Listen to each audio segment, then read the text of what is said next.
breathing is not just this autonomic response to training. It is an active process of how you're coping with the stress. And rightly so, most people don't think much of it. They just react to the training, they react to the stress load, and their breathing sort of follows suit. The body will always do whatever's easiest. And so if you don't train these systems, it's going to revert back to these, the easiest state. People think that when they're charging up a hill really hard and they breathe really hard, that this is because they need more oxygen. Their body is responding to this like lack of oxygen. And we can easily demonstrate that we, throw a pulse oximeter on their finger and we show that at the top of the hill, they're at like 96, 97% O2 sat. So they're not struggling for oxygen at all. For an Ironman athlete, it's not beneficial for you to have a really low VO2, but if you are in a race and you guys are outputting the same performance load and it's costing you less, so your VO2 number is lower, you're going to be able to maintain it longer. In this episode, I'm happy to welcome for the third time the creator of the Isocapnic Breathe Way Better, Luke Way. In this podcast, we discuss the history of respiratory training, how you can train your diaphragm to become more efficient, why the respiratory system is one of the most underrated aspects of sports training, how you can use the Breathe Way Better to improve your performance at altitude, and much more. Thanks to All You Need Nutrition for supporting this episode. All You Need is a French high-quality supplement brand made specifically for athletes. So if you train hard and you want to make sure you have all the vitamins and minerals you need, or you want to supplement your protein intake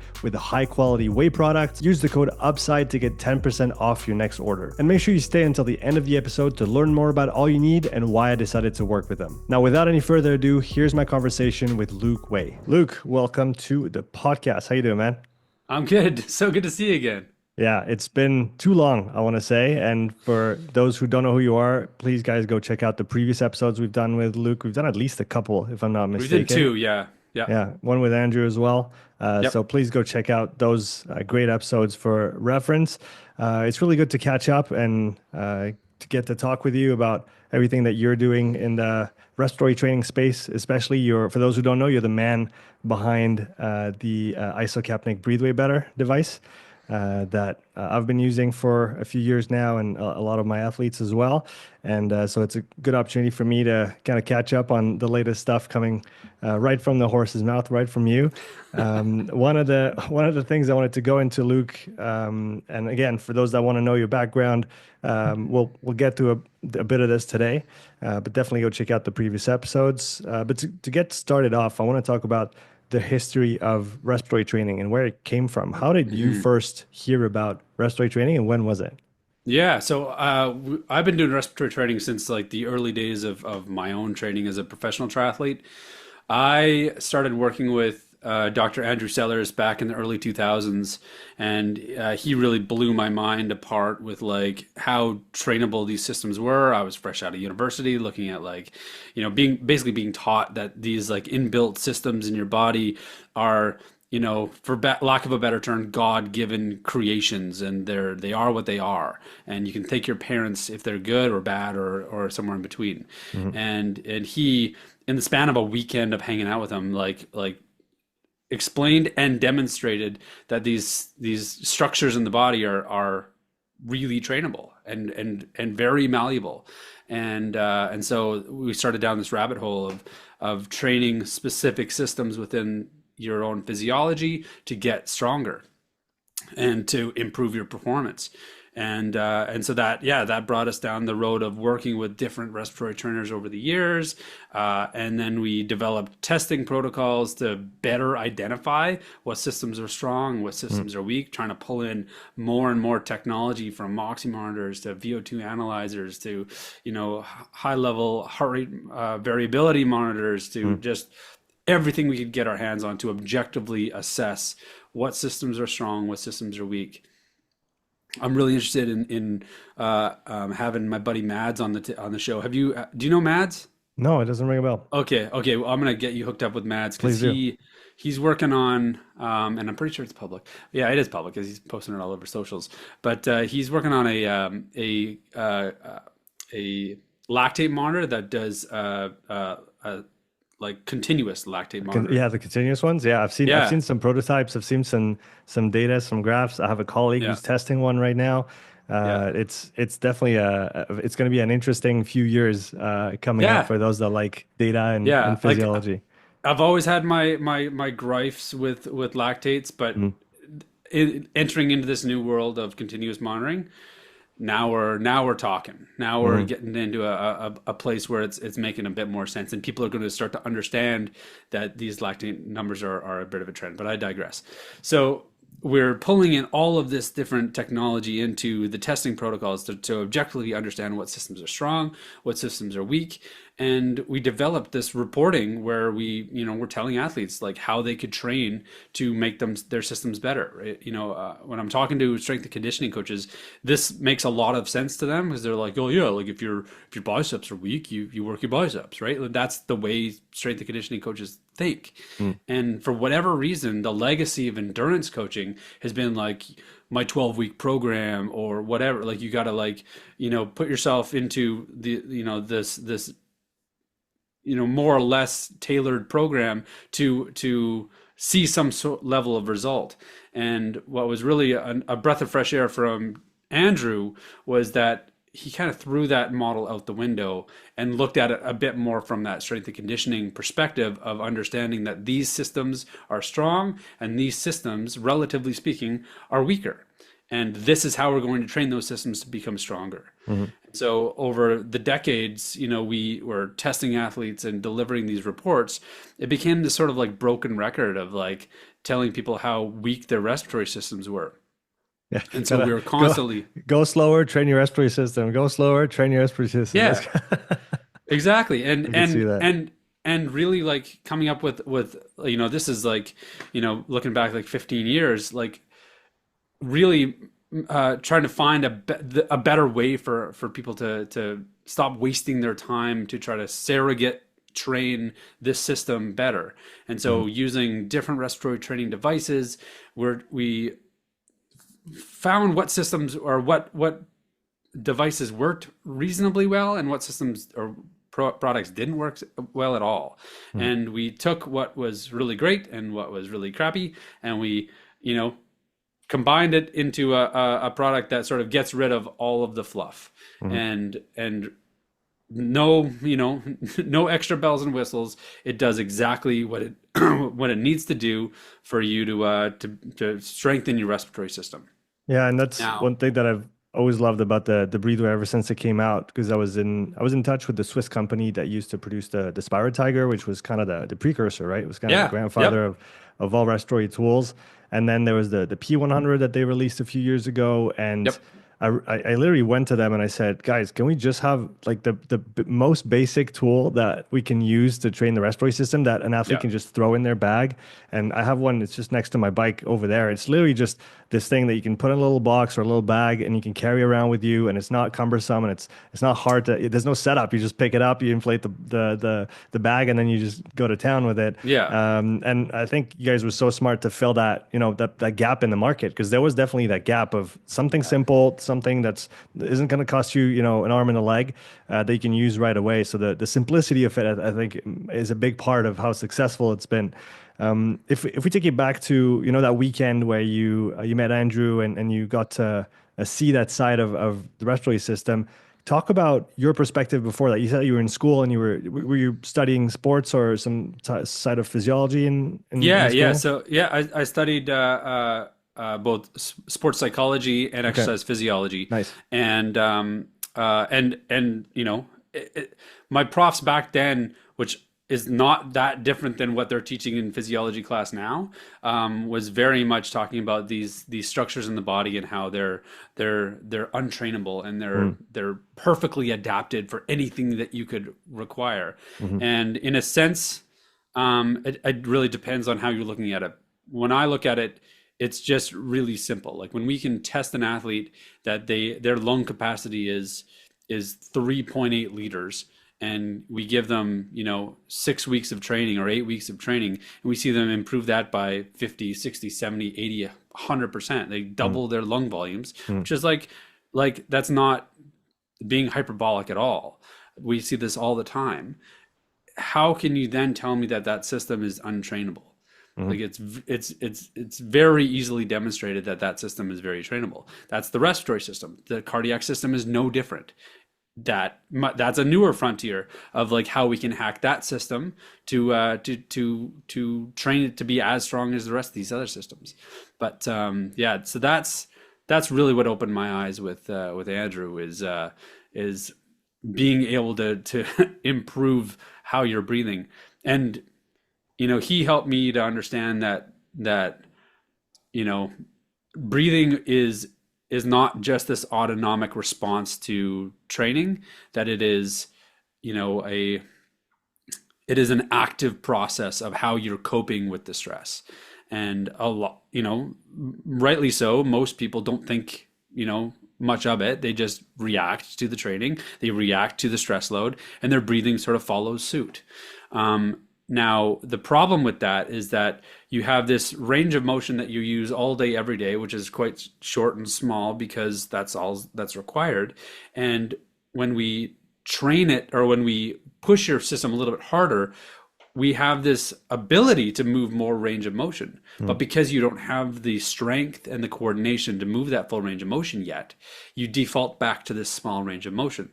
So now you're trying to meet the demand of, like, let's say 50 liters per minute or 70 liters per minute, or far beyond that.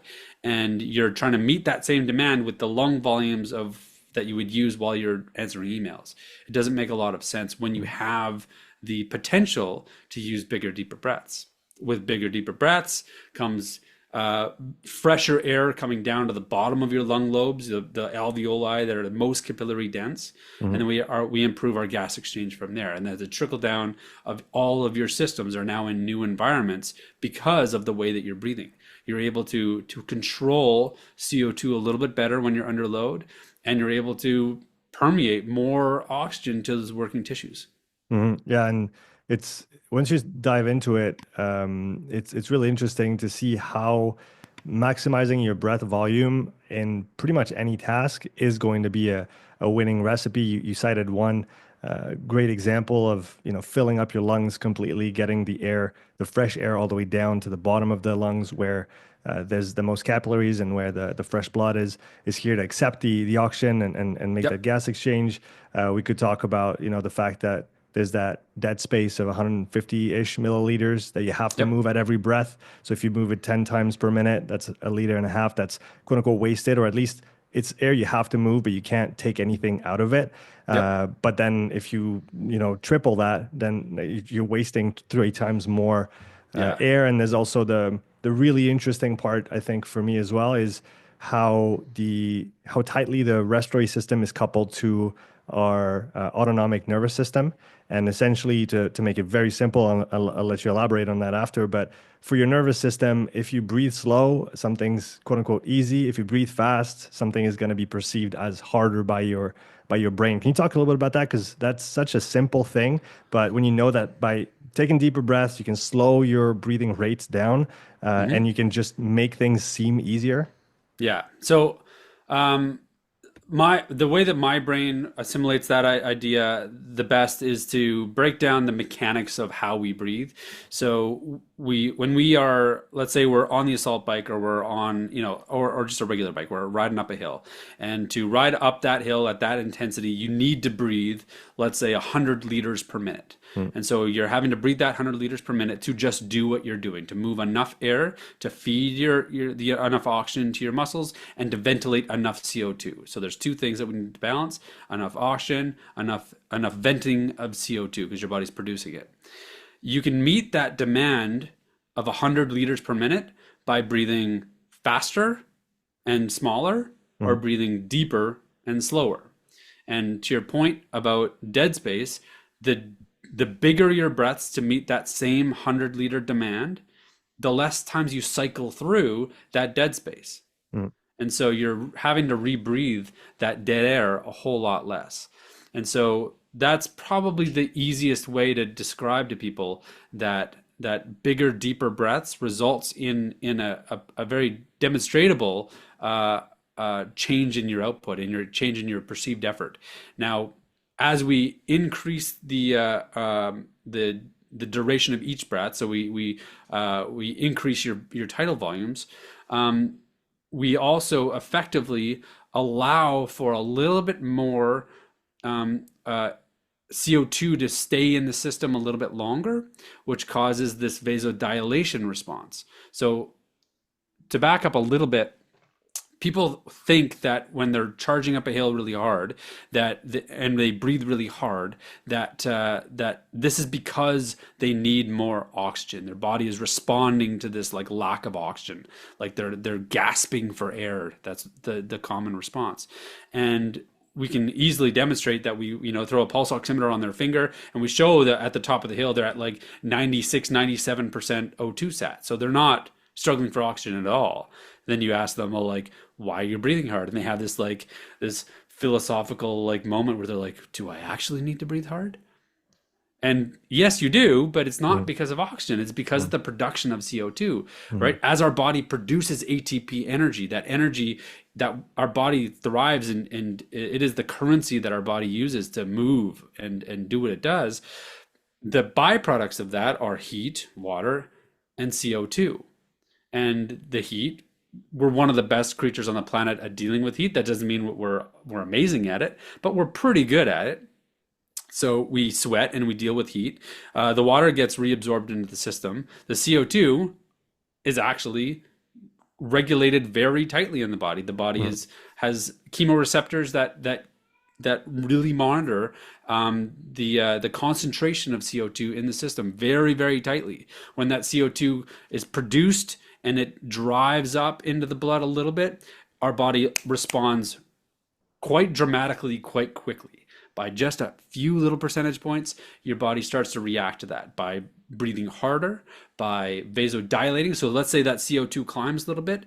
One of the easiest ways, the easiest ways is for your body to breathe harder, to try to ventilate it off. The second easiest way for your body to deal with that extra CO2 is to like bathe it in extra blood, to try to keep the concentration level. CO2 rises, so it throws extra blood volume in there to try to maintain that balance.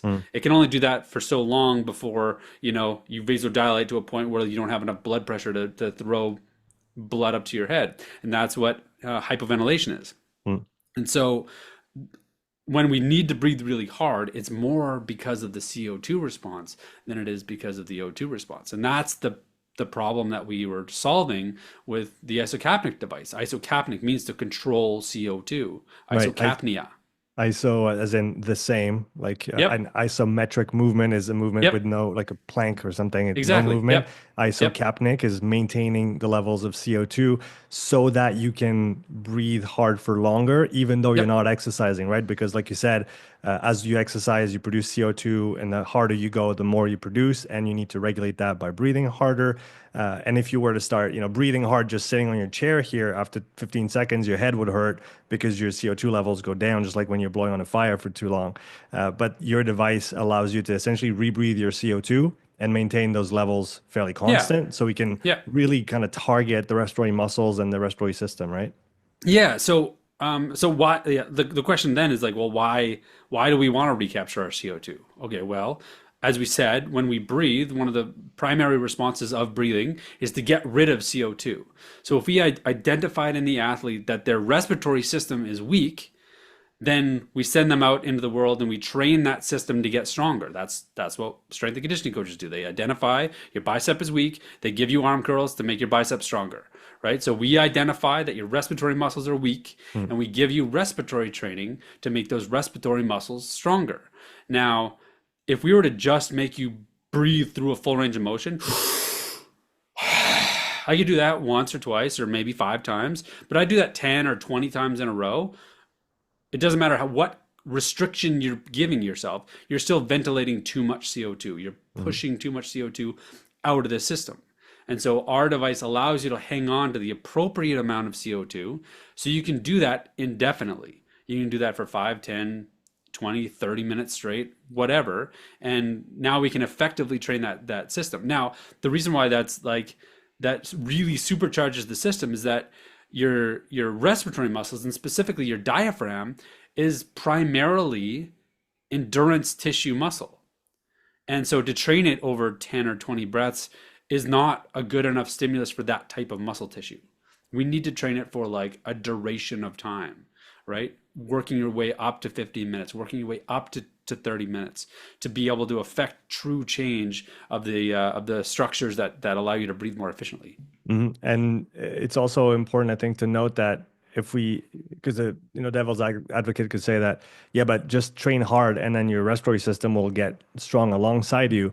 The one of the tricky parts is that to actually elicit a really strong ventilatory response, you need to be at a high intensity or medium for a very long time. But let's call it high intensity for simplicity's sake. And you Yep. can only spend so many minutes at high intensity, breathing really hard. So it's actually very costly to train that. And I'm not Yep. saying intensity is bad. We all know that Yep. it's very important in any training program at the right time Yep. for the right person.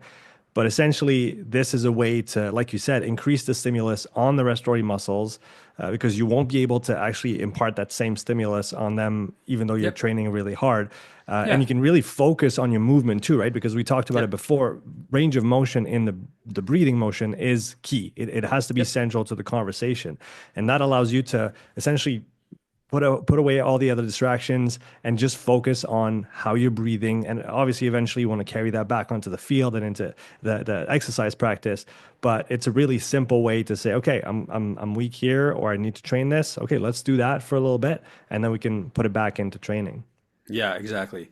Now, the other thing to keep in mind is that the coordination of your respiratory muscles is it's always going to do whatever's easiest. Your body wants to do whatever's easiest. And so if we haven't trained that system to breathe deeper, right, to meet the demand, it's not going to miraculously happen on race day. You need to train that system to be able to handle the tidal volumes, the breath volumes to and hold those breath volumes for the duration of whatever your modality might be. Right. And so that has to be trained. When we are training like NHL hockey players, for example, it's actually really fun to show their conditioning coaches. We would do a VO2 test on them, and we show that almost all of them will max out their systems between 160 and 180 liters per minute. So when they have to breathe 160 to 180 liters per minute, they tap out and they fail. And then we put them on the ice and we do more analysis on the ice, and that's the same level that they're able to output on the ice. And so we're showing, okay, well, in the lab, we're seeing this. On the ice, we're seeing this. And we then take all of that away. And we do just a step test with our device. And we measure the output. And the same thing, they get up to about 170, 180 liters per minute. And they physically can't breathe anymore. And so we're perfect. So we know that this system is suppressing the rest of the performance load. Now, we can look at that from if we improve that a little bit, they could skate a little bit faster. Or I would say even bigger for them is that we lower the stress load on the respiratory system because it can handle more, and their decision making and their accuracy on the ice gets that much better. And that seems to be the guiding principle that is really making rugby players love what we're doing, and hockey players, and like things that I never would have thought, like Major League Baseball pitchers Yeah. are using this device to become more accurate, which is just it blows my mind how these trainers are using this. But yeah, it's incredible. So we train the system to become more coordinated, and then for endurance sport or in things like CrossFit, we could actually stave off what's called the metabo reflex.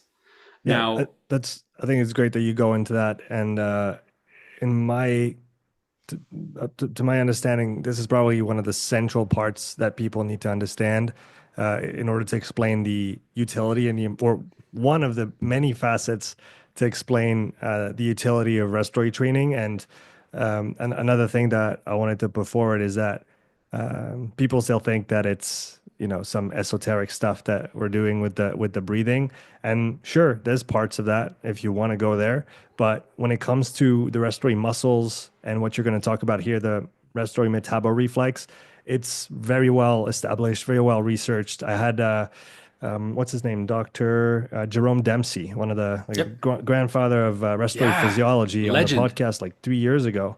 And so those things are well documented. It's not like we're just pulling them out of the hat. People need to go and, and again, don't trust us. Go do your research, go do your homework Yeah. and look that up, and you'll see how well established it is. And you'll see how all the pieces make sense once you Hmm. understand the physiology and how things work. So Yeah. yeah, please go into the respiratory metabolic reflex and why it's so Yeah. important. Yeah. So, to simply describe the metabolic reflex, I wish it had a simpler name so it was a bit more accessible to people, but it is really a simple idea of how your body protects itself. So when your system is under stress, when you are pushing your entire system to a point of a high enough level of stress, it's going to start to instill some safeguards to keep you alive. Mm, And so when your primary organs are put under stress, your body is literally prioritizing life over limb, right?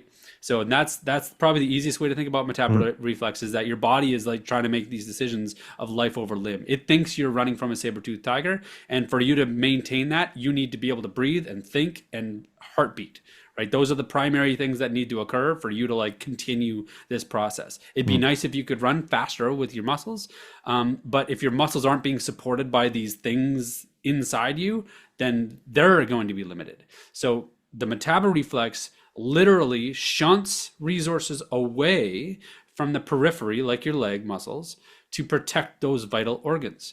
And so, what's interesting about this is that you test like a pro level cyclist, and you can watch their blood volumes drop in the periphery when we start pushing really hard, and it's that metabolic reflex kicking in to shunt the blood away from the muscles that you would say are like really requiring that blood volume, because the respiratory system is under so much stress that it needs those extra resources.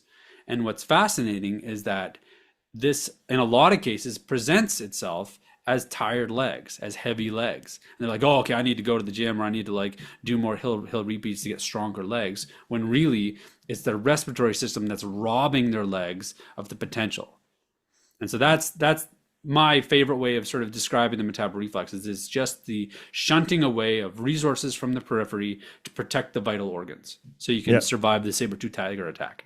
I think that's really well put. It's definitely the diaphragm and your respiratory muscles are thieves in that case. When they get tired, they start to steal resources, like you said, away from the limbs. And from what I remember, Dr. Dempsey had done a really cool study where they had unloaded the respiratory muscles with a kind of a respirator kind of thing while Mm-hmm. cycling, and then measured the blood flow, like you just said, into the leg.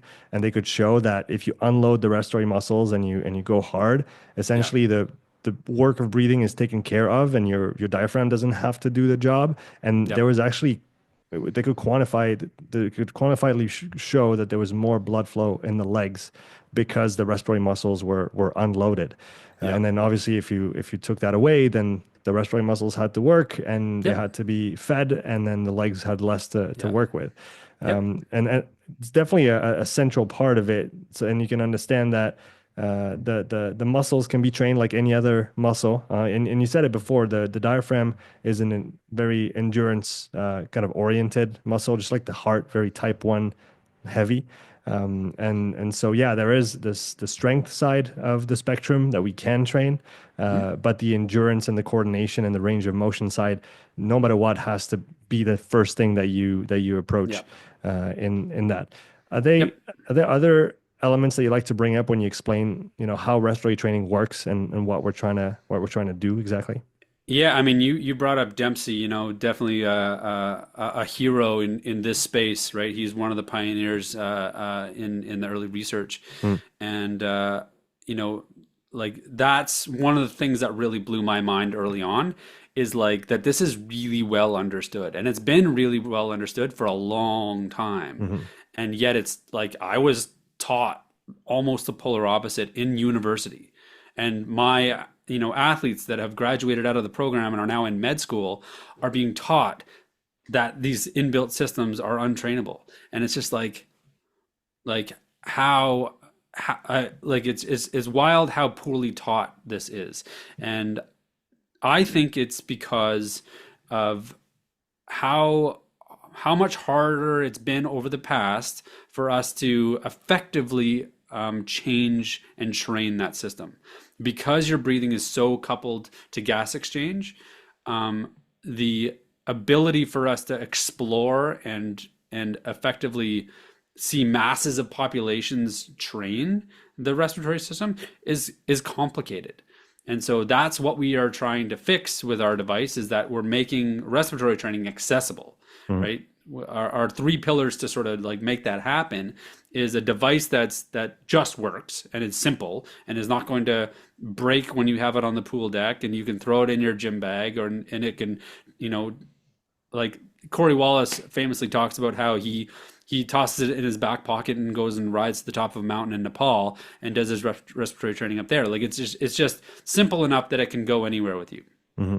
And two, you have an app that tells you what to do. You don't need to be a physiologist to understand this, right? We have an app that has free programs, and we're constantly delivering more content on the app, and we're continuing to do that, to give you ideas and give you protocols to follow, and you just follow along like karaoke. And we're partnering with guys like Sean to like deliver even better programs that they can deliver their wares on our app as well. So that's the second pillar. The third pillar is the knowledge base. And so for the people that want to go down that rabbit hole, it's a awesome rabbit hole to dive into. And so between myself and Alex and Dr. Sellars, and our growing like group of experts like Sean, are curating this information, and we're delivering that in a digestible way on our blog. And so we have these three ideas: that we have a hardware, the software, and the knowledge base that we're constantly trying to like, help people understand the value of all the nuances of this, modality of training. Yeah. It's much more than just, breathing a little bit better. We can affect so much change in so many different dynamics when we start peeling back this onion from, like you said, like, more the ethereal, like, emotional side of things, which not doesn't resonate with me a huge ton. Like, I'm more the physiology analytical guy. I want to see the numbers change on the page. But we can also change how well you're able to absorb oxygen, and how well you're able to deal with CO2 under stress. And all of these knobs are totally trainable. We can affect so much change in that system if we just find these ways of training it. And that's what we're doing with our device. Yeah, and on the education side, Andrew and yourself have been quite prolific in the last couple of years on podcasts. So I recommend that people go and listen to other of your interventions, because those are really great ways to learn. I want to also give a shout out to my colleague and friend Cyril Ricci in France, RICCI. He has a blog as well, and he's doing work. We're on the English version of the Sean podcast. We have to call him Cyril. Yeah, Cyril Ricky, and he's doing fantastic work with high level cycling, like tour level cyclists, and some of the best triathletes in the world, and seeing some pretty impressive changes in both lung volume and on diaphragm strength. And he's really at the forefront of a lot of stuff that's happening, especially in the French community. So definitely go read his blog if you can. It's one click to translate, and you can always send him questions. He's always happy to help.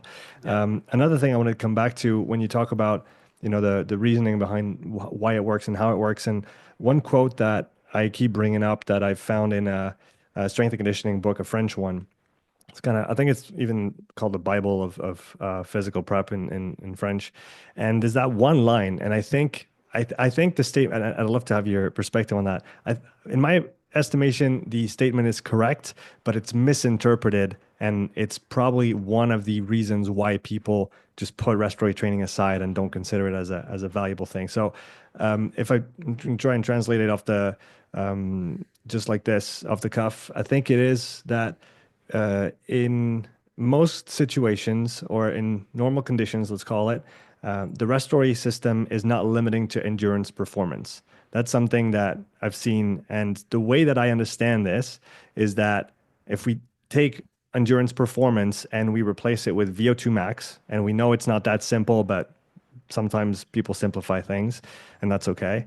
If we take VO2 max as endurance performance, there's a reasonable argument to be made that the respiratory system is definitely not the main limiter of VO2 max, and unless you have respiratory pathologies, unless you have 45 liters of cardiac output a minute, or you're at altitude, it's likely that this is not going to be the biggest lever you can move to improve your VO2 max.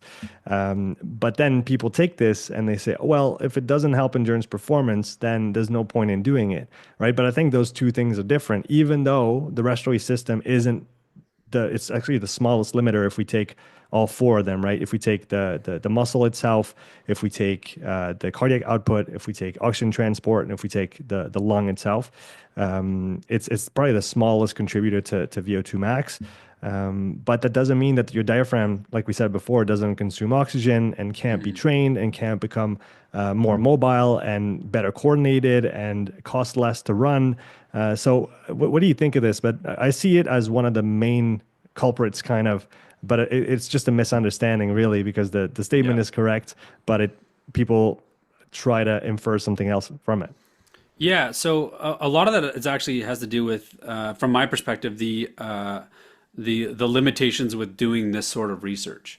A lot of this sort of research is governed by, a 2 week long period, or a 4 week, or even a 6 week long period where they're trying to see change, and they do some respiratory interventions, and they see how much their VO2 has shifted. And over the past 2 years, I can shake a stick at 20 different studies that have been thrown over my desk of researchers trying to tease out the value of respiratory training and its relationship to VO2. And there is a much stronger correlation between your respiratory improvement and how that improves VO2 over a longer period of time. Once we see over 8 weeks, over a couple of months, we actually start to see that a lot more. And it's because you're really changing a fundamental aspect of how the engine works by changing your breathing. So by going from 3 liters per breath to 6 liters per breath, and seeing the shift over a 4 week long period, you literally don't have enough hematocrit to benefit from what you've just done to your respiratory system. You don't have the mitochondrial density to benefit from what's been affected change in that respiratory system. So unless you, like you said, you have a pathology, you already have a respiratory limitation that we just identify and we make better, and a short-term functional change is all you need to see a shift. Yeah. Like you are literally limited by that one system, then yes, you're obviously going to see really rapid change in that scenario. But most people, even if you're really well trained, can see a much, I would say, more interesting shift over a longer period of time, where this becomes more of a routine part of your training regime. And we see that VO2 shift and that stability of VO2 in the long run. Now, we can also get into how VO2 is more or less important depending on what you're doing. For an Ironman athlete, sure, it's not beneficial for you to have a really low VO2, but if you are in a race next to your competition and you guys are outputting the same performance load and it's costing you less, so your VO2 number is lower, it's costing you less. And so you're going to be able to maintain it longer. And so that's the efficiency of the system, your VO2 potential at any given load. And so to just drive VO2 max up is only a small part of performance gain. And I would argue that as we go longer, it becomes less and less of an issue. And that's why we don't see this strong causal relationship between VO2 max and Tour de France winners. Right? It's just not correlated in that way. And it's because efficiency becomes such a big part of it. Yeah, the efficiency, the economy side is so important. And a number that comes to mind is that for a highly endurance trained individual, at high intensity, the respiratory system will cost between 15 and 20% of your VO2. So a fifth of the oxygen that you breathe in is just going to your diaphragm, your intercostals, your respiratory muscles in Mhm. general.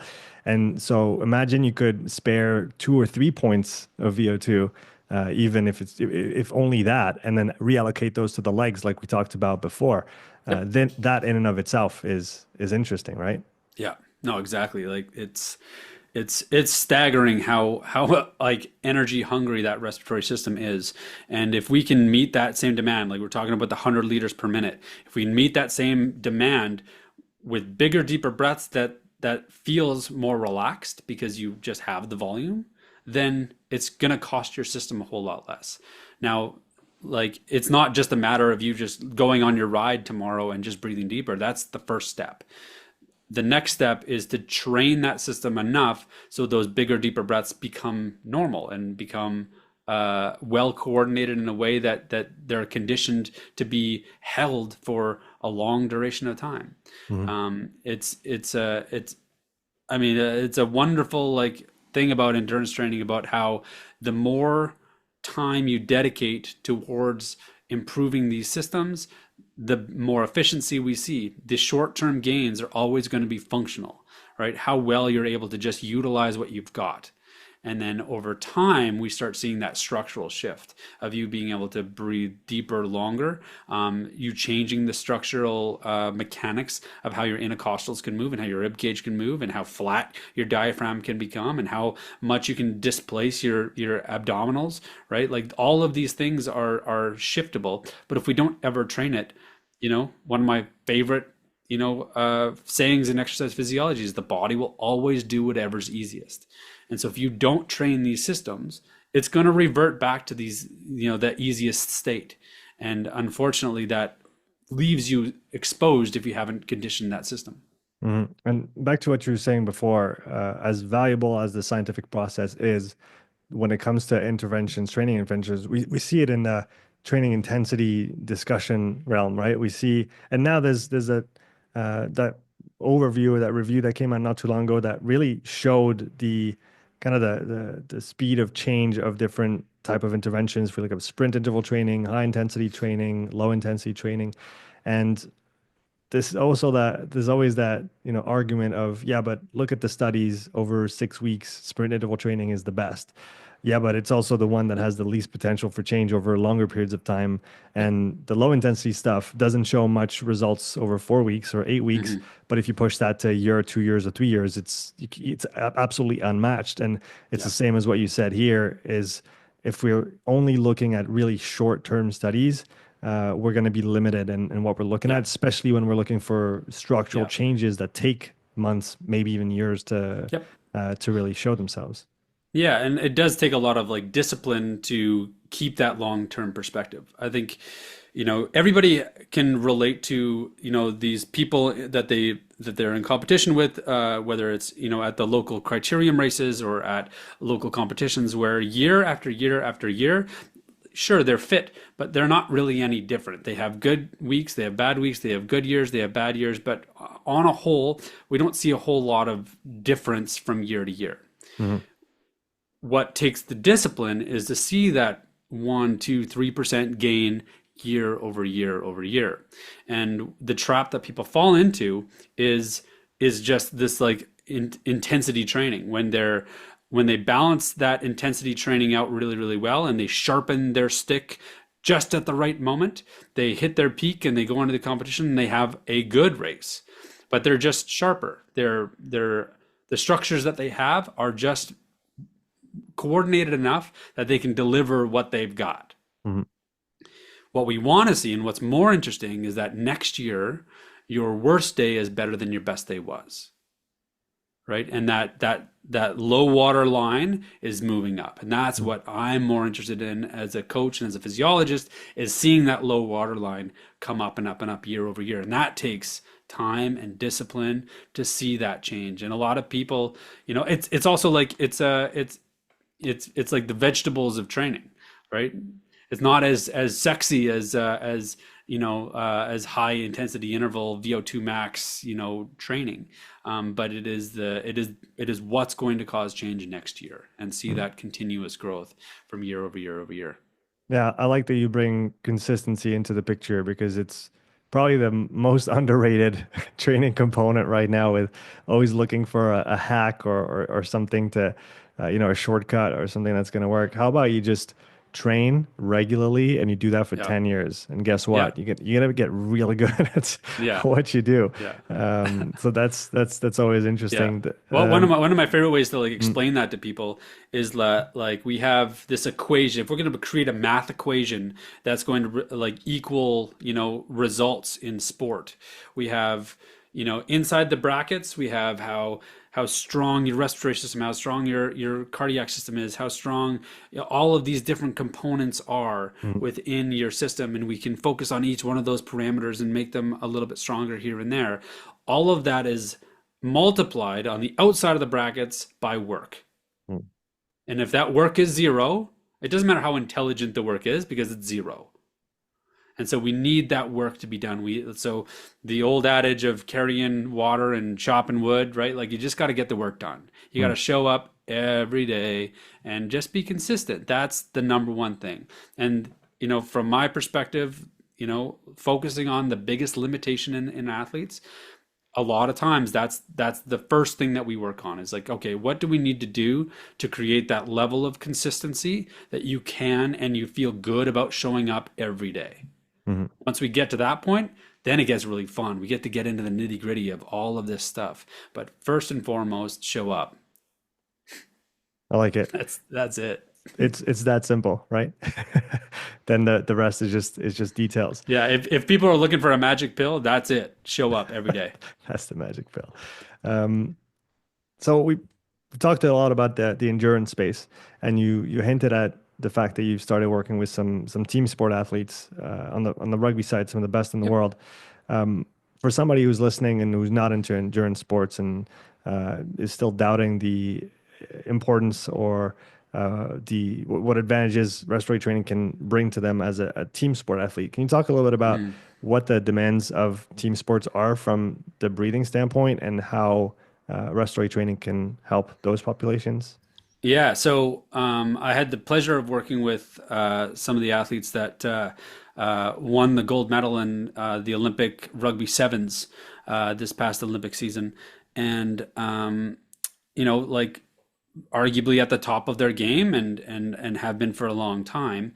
And when we run them through a pretty standardized testing protocol, like not even like a full on like balance point assessment, but just like a VO2 max style, incremental step test, Mm, it becomes really apparent really quickly just how undertrained that respiratory system is. We can actually see a pretty dramatic shift in that metabolic reflex, in how their body can cope in terms of its ability to breathe. And so it's fun for me because I'm so conditioned and used to like training these, Olympic level endurance athletes.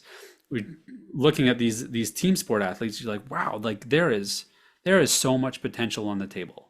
There is so much improvement to be found mm, with and we're not trying to make rugby players the next Tour de France winners, but we can relieve some of the resources so they can run a little bit faster. When it comes down to how the coaches and trainers in Olympic rugby and high level World Cup rugby are making decisions, like they want to see slightly faster running for a little bit longer throughout the one game, but over the entire season.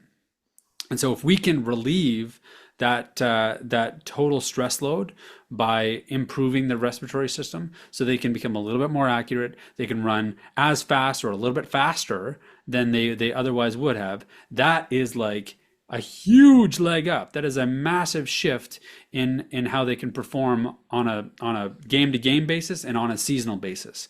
And as most people you may or may not know about rugby, like rugby is a game of attrition.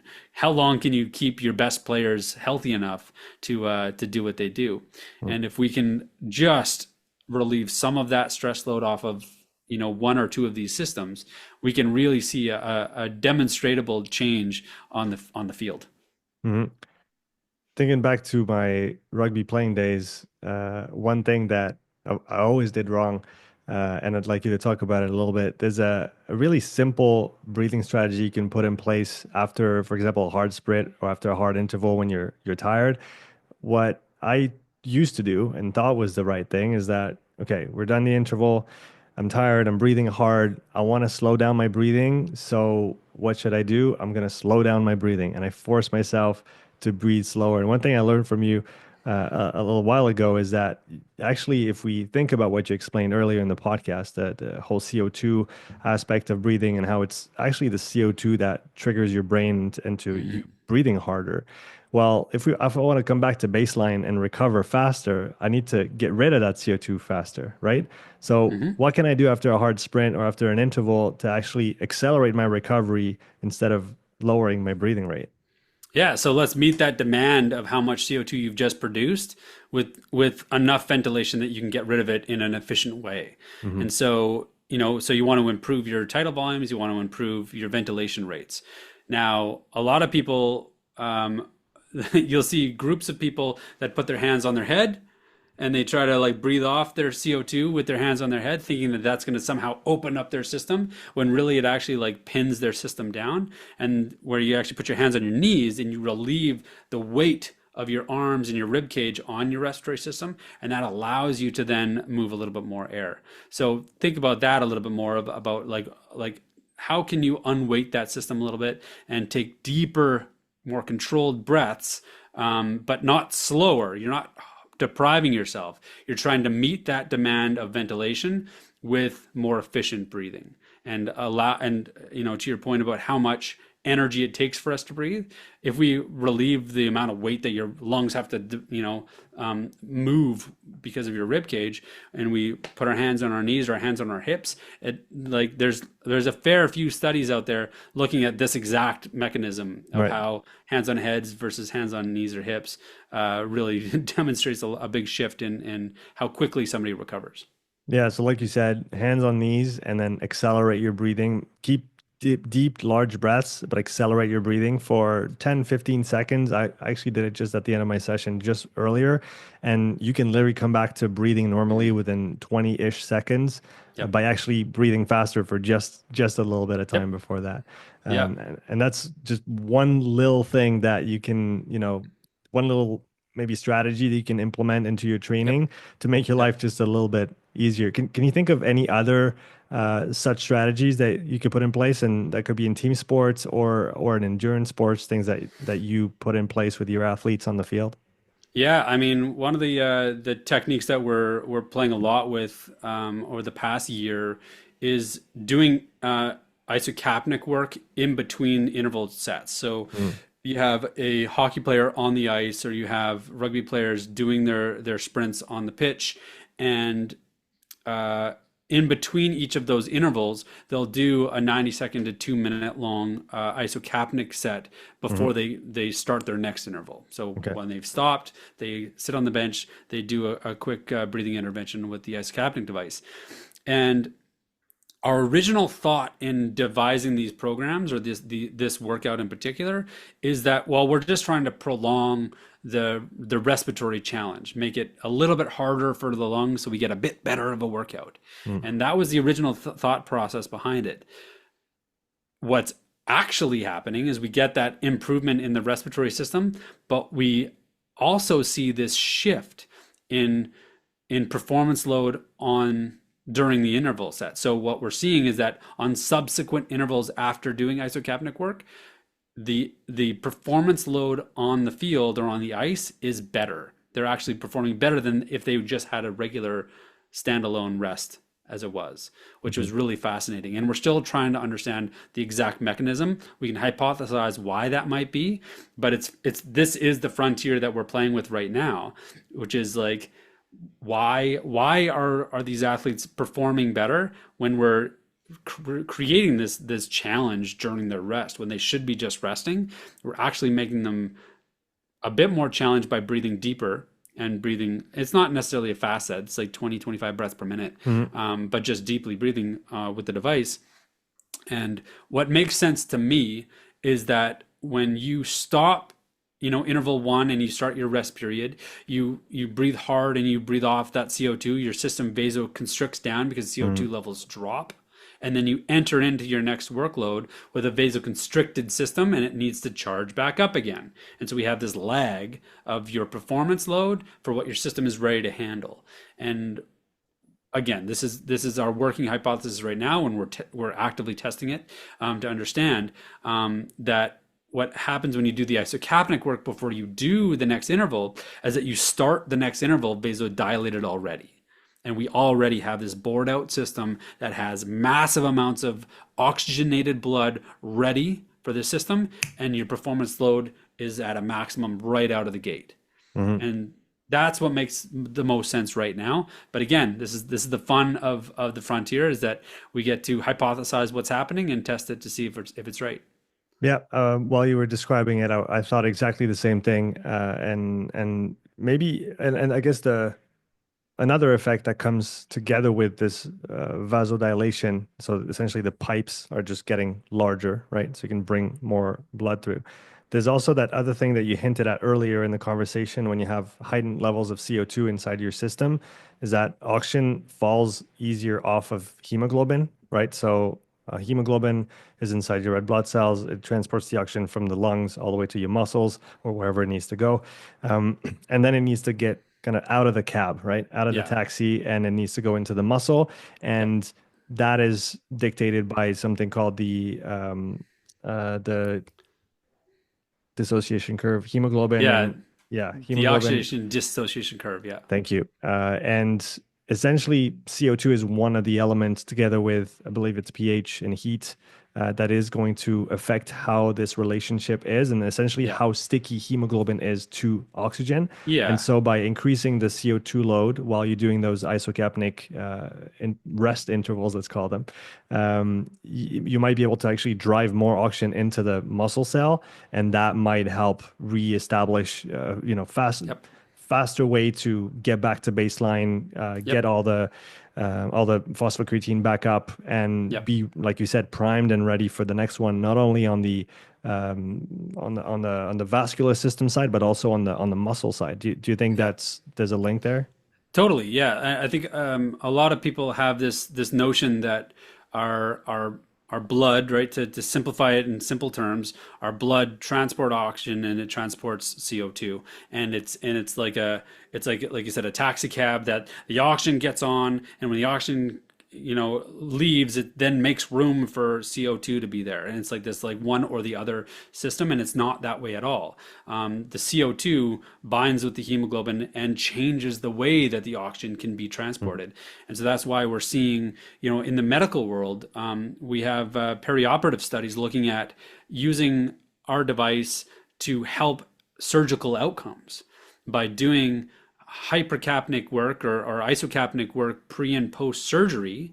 We're seeing their time in ICU drop. We're seeing their mortality rates drop, and it's being the finger is being pointed at this deoxygenation curve, this ability for us to unload more nutrient blood at the traumatized tissue. And Mm-hmm. so during, sport, during intervals, that's a totally reasonable explanation for what's happening, that we're just delivering more nutrient rich blood to those traumatized tissues so it's ready to leave on the next interval. It's also what we're doing with the recovery sessions after a workout, where we do an isocapnic recovery session, and we drive CO2 levels slightly higher than you otherwise would have had you not done any recovery session. And that sets your system up for success for the rest of the day and the night to come, that you're now at slightly elevated, like 1 or 2% slightly elevated CO2 levels. And so your system is slightly more vasodilated, and you're unloading more oxygen rich blood at the traumatized tissue. And so you recover a little bit faster. That's super interesting that it's being investigated in the medical world as well. But again, all of this makes sense once you understand how it works, right? And that's why it was Yep. so important. And thank you again for detailing that at the beginning of the episode. Because once you understand the mechanisms behind and all the interplay between the different systems and how the respiratory system is really the one that controls them all, just like the ring in the Lord Yeah. of the Rings, right? And like Brian Kozak says, it's either you control your respiratory training or it controls you. Yep. That's really Yep. how it's going to go. Yep. But it's great to That's a great see one. that. I love that. Yeah, and I use it as a quote in most of my slides when I talk about respiratory training. I hope he's doing well. Good old Cozy. Another thing I wanted to go into is advanced respiratory training that you're doing with your athletes. Hypercapnic, hypoxia. Those are things, and I just want to preface this by saying that those are advanced respiratory training approaches or methods, and you definitely want to do the basics first. You just want to get a breathe way better. You want to learn how to breathe properly with it. You want to train that, and Yeah. you could do that for a couple years at least without needing to do anything crazy. I always say, and I didn't. That came from a guy that I like called Kier When I'm Flat, who he said that if you use advanced methods with athletes that don't need them, you rob them twice because you rob them of the linear increase that they could get in their performance, but just by just Yep. using simple means, and you rob them of the kind of the adaptations they could have gotten using those advanced methods later on. Yeah. So, and second thing also with those things is that you can hurt yourself, right?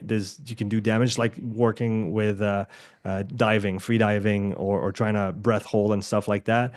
So it's important to say that for the things that we're going to discuss now, it's important to be surrounded by a coach that is well educated in the matters of respiratory training and that can monitor your status ongoingly and make sure that this is safe exercise to do. Yeah. So yeah, can we talk a little bit about this side of things now that the disclaimer is out of the way? Yeah. What more advanced stuff have you been doing with your athletes?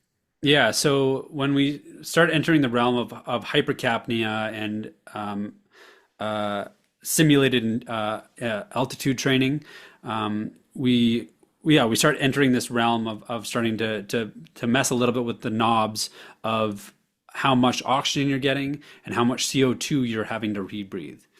Now, like we said, all of these systems are trainable, but it's actually there's a lot of fail safes built into your system already that are going to keep you safe in this process.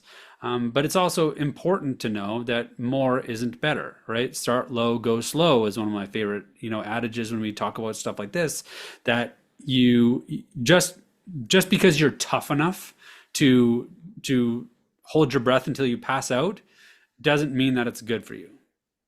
And that doesn't, and in most cases it is not the methodology that's going to work. I was given the analogy that, like, if I rub my finger like this, if I do it just the right way, I can actually create a callus, and that's what we're trying to do is make that finger a little bit tougher by creating this stimulus. But if I take a knife and I stab it through my hand, it's not going to create a callus, and that's the idea here, is that more isn't better in this this scenario.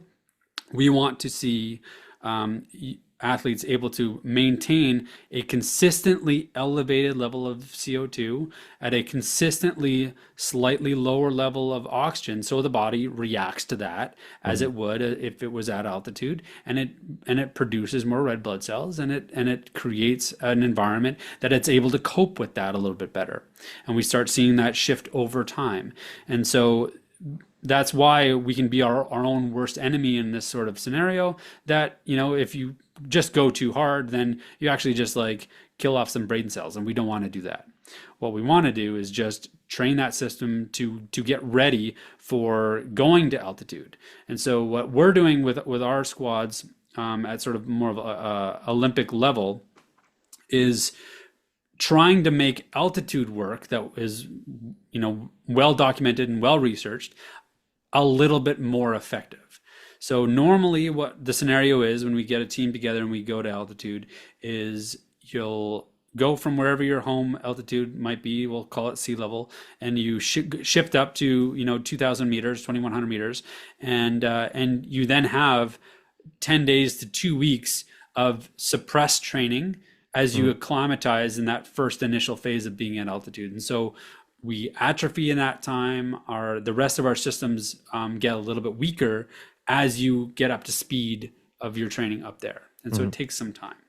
And so we try to, in the past, we try to combat that by like, sleeping high and training low. Hmm. And you come back down to lower elevations to drive muscular demand enough so we don't lose as much performance. And we go back up to try to maintain that consistent load on the system.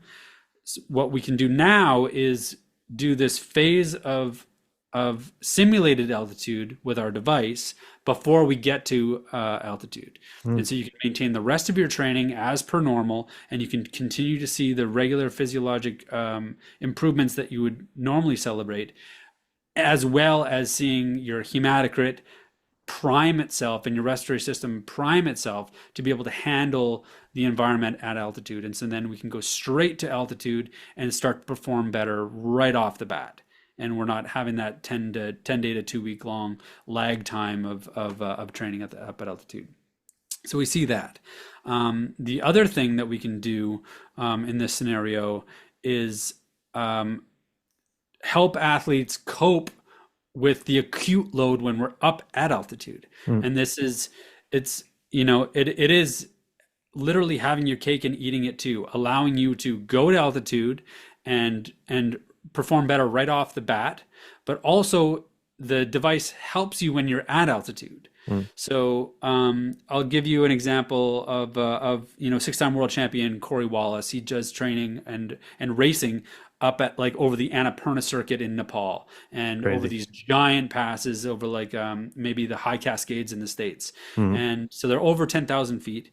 And the reason why he can perform so well there is one, because he spends a copious amount of time at altitude training, but he also uses isocapnic between his days. So a lot of these races are stage events, and so normally you get done your bike ride during the day, you end back at camp, you have your dinner, you go to bed. Before he goes to bed, he'll do 15 to 20 minutes of isocapnic work. And what that does is, in that chronically challenging environment at high altitude, the pressure of oxygen is a little bit lower. Mm. That isocapnic work allows you to hold on to enough CO2 that we can vacuum up more oxygen in that environment It's like a and deliver refeed that. almost, right? Exactly. And so it resets that system to a normoxia, a normal oxygen level Mm. state, so you can then have a deeper sleep and you then recover better because your sleep is actually a normal sleep versus, I don't know how many people listening to this have been to altitude before and how poorly you sleep up there, and that's because of how you struggle. But that's something I had read on your blog early on.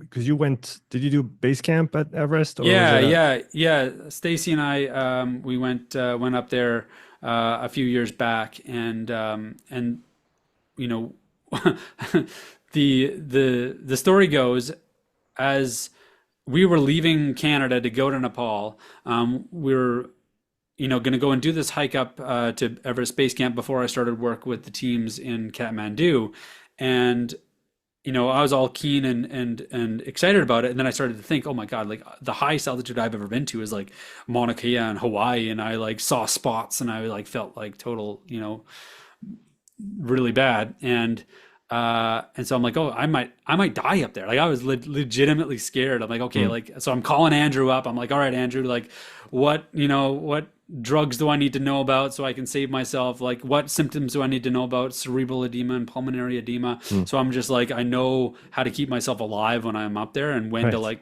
when to call it. Cause like, of course, because we're, endurance athletes, we're not going to do it in 2 weeks. We're going to try to do the entire thing in like less than 10 days, which is silly. So we got up to altitude. Well, so first of all, my conversation with Andrew was like, learning about that it's less of an oxygen problem up there, which again, like you think that it's an oxygen problem, Mm. but it's actually a CO2 challenge because you're breathing harder to try to get enough oxygen at that lower pressure. And in the process of breathing harder, you breathe off too much CO2. There's like almost a negative feedback loop that you're kind of caught into, right? A spiral Yeah. of like you said, breathing quote unquote too much because you're trying to compensate for the lower pressure of Yeah, oxygen. But in that case, then the CO2 is low as well, which just yeah. makes things worse. It just makes it worse. And Right. so, what our device, so in talking with Andrew, it's like, okay, well, what happens if we control the CO2 and we go to altitude? He's like, well, no one's ever looked at this before. It's totally like unstudied at that point, and let's see what happens. And so I documented the whole journey all the way up there, and I would do isocapnic work morning and night every single day as we moved up the valley. And once we got above 4,500 meters, up around the 5,500-meter range, it became much more dramatic. I would start a session at like 70 SpO2, so Hmm. 70 blood oxygen, which it should be at like 99 or Right. 98%, so Yeah. really really low. And over the span of like 90 seconds to 2 minutes, I resaturate right back up. My symptoms of altitude sickness totally go away. My headache's Right. gone, my Mm. fogginess is gone, and I just feel better. And so I start the day in that state and I end the day in that state. And if it got really bad during the day, then I would just like stop on the side of the trail and do a quick 5 minutes to like resaturate the system. Yeah. What? And Sorry to cut you. What kind of time span would you see on the effectiveness of a few minutes of isocapnic work? How long does it last? Would it last the whole day, or would you have to do maybe multiple even kind of yeah, mini sessions throughout the day? so certainly when we got up to Gorak Shep and base camp, you're up high enough that the work that you're doing up there is just like it's so expensive. Your Hmm. body is working really, really hard to be there. And so when we're up at that, over 5,200 meters altitude, I had to do it, maybe 3 or 4 times a day. Okay. Yeah. Um, and that makes sense, right? Because I'm like Yeah. coming from sea level, like I have no business really to be up there. Hmm. And so it's either that or like I'm like on oxygen or something like that to try to like survive up there. Hmm. And so this allowed me to do it drug free and allowed me to do it without any supplemental oxygen.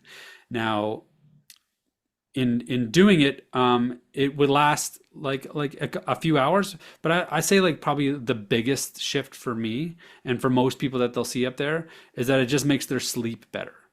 Right. We're Which normally is a up, huge part of recovery and how you're going to it's do the next giant. day and the next day, right? Especially on Yeah, those like, multiple day kind of trips. yeah, yeah, exactly. And so, normally when you're up at that altitude, like you basically just don't sleep. You hang out and you like you rest, and you tell yourself you're resting, and you tell yourself that you're getting some reprieve. But really, your body is like struggling to just survive up there, if you're not acclimatized already. And so what the isocapnic work allowed me to do is, at bedtime, I would resaturate to fully saturated, and I would Mm. get a good 4 hours of sleep before I'd wake up and need to do a little bit more. But that would then allow you to go back to sleep and almost get a full night's sleep, even though you had to Exactly. do a little Yep. top up. Yeah, Oh yeah. that's super interesting. It makes a lot of sense now. I've watched there was this really cool. There's this kid that did from all the way to from the valley all the way to the top of Everest, and he documented it via his vlogs, and then he put it all together. It was like a 4.5 hour video on YouTube. We watched that with my Cool. wife. It was really Yeah. cool seeing the whole process and seeing the breathing and how it got more and more labored, and it was really interesting. And what you say here makes so much sense, and how it can help that, right? Yep. And like you said, even though you're at altitude, even though it costs you more, you can kind Hmm. of make your life just a little bit easier and Yep. make your body just work better by Yeah. using that. And I love what you said about the priming too before you go and do altitude. Yeah. I thought about using the breatheway in that fashion, and we did that with Claudia in this season actually, using it when you come out of a phase where you didn't do much high intensity work. And so, like we said Yeah. before, high intensity is really where your respiratory muscles are getting taxed the most and where they're going to have to work the hardest. So, if you start maybe doing some harder, shorter sets of high frequency breathing with the breatheway, a few weeks out of transitioning into high intensity work, then once you get there, you don't get like they call it in CrossFit Fran lung, right? Where you just obviously it's not exactly the same thing. But the fact of the matter is, really, if you haven't done anything really intense in a few months, your respiratory system is not untrained, but it's back to a kind of a baseline of Yep. I'm not being used a whole ton. So anytime I'm going to be taxed, it's going to cost a lot more.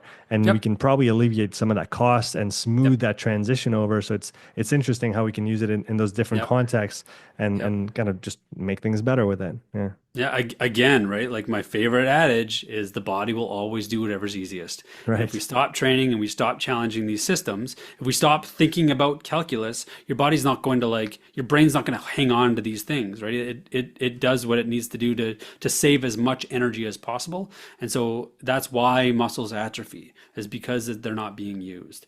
And so that's the same thing with any of these systems. We need to create that consistent challenge to create the adaptation that we want. But yeah, I really enjoyed our conversation, Luke. It's been a while since we chatted, and it's always fun to catch up and see where you are at and what you're thinking about. What are you most excited about in the next 2 or 3 years in regards to respiratory training, research, and everything in that space in oh general? man, yeah, like the more the more years I'm involved in this respiratory training space, the more it blows my mind. You know, when I first started this journey, I thought it would be purely endurance thing. I thought it would Mm, be purely, a high performance thing. And we're seeing so many people from age group levels to wellness and longevity to the medical like COPD and asthma, mm. like all these people are finding benefit for what we are trying to do, and it's so fun to be a part of that. And you know I look forward to learning more from that community of people as we go down this path. Yeah, I think that's one of the things that's so fun about it is that it is new. So there isn't a ton of formal research to base yourself on. But once you have that foundational understanding of how your body works and how the breathing works, and I hope Mhm. that through this episode, people will gain a bit better understanding of all those different things that happen in the body and how they interact. You can work from first principles and you can, like you said, you can have hypotheses and then you can just go test them and you can go Yep. see what happens. And an N of one is worth a lot in those kind of Yep. newer and younger fields. So I always encourage people to go and experiment, do the thing Mhm. that works, but also just try things that you think might work. Yep. And who knows, we might discover something new. And like you said, we can really learn from everybody in that space. Where can people, get in touch with you or communicate with you if they want to relate back some feedback or they have Yeah. questions about respiratory training? Where can we find you? Yeah, we're active on Instagram the most, but we're on Facebook and Instagram. I've started a LinkedIn and a Threads and Blue Sky and all this sort of stuff. Cool. So you can follow us on all of that stuff. Of course, check out our website. Our website is full of great information. We're curating blogs like almost every single week. Hmm. There's something new coming out in the community that Nice. needs to be addressed and talked about. And so check out our blog. There's a ton of information there. There's one blog that I really I love people to check out, and that's our 20 ways to get the most out of your breatheway device. Hmm. Because I get so excited, it's so easy for me to be like, oh, like on one thing or the other, when really like I needed to put down on paper, like, okay, here's 20 different ways that you can use this device. It is Hmm. not a one-dimensional thing at all. There's a whole bunch of ways for us to leverage and get better with it. And so that 20 ways is not the end all be all, but it gets you started and gives you some ideas on where we can go with it.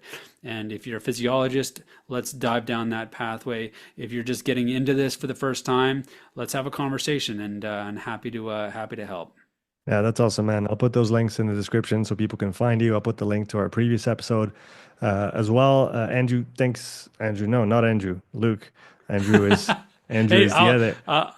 I'll take Andrew any day of the week. He's my hero. And by the way, guys, go listen to Andrew Sellars. Fantastic person, human being. and fantastic in all the work that you guys are doing together as well. So thank you, Andrew. I was thinking of him. He was in my mind and in our conversation. He's always the voice in the back of my head. He's my conscience. He is the voice of reason for us all. Luke, thank you so much, man. That was a lot of fun. I look forward to checking back with you in a few months to see all the new things that are coming out. Take care, man.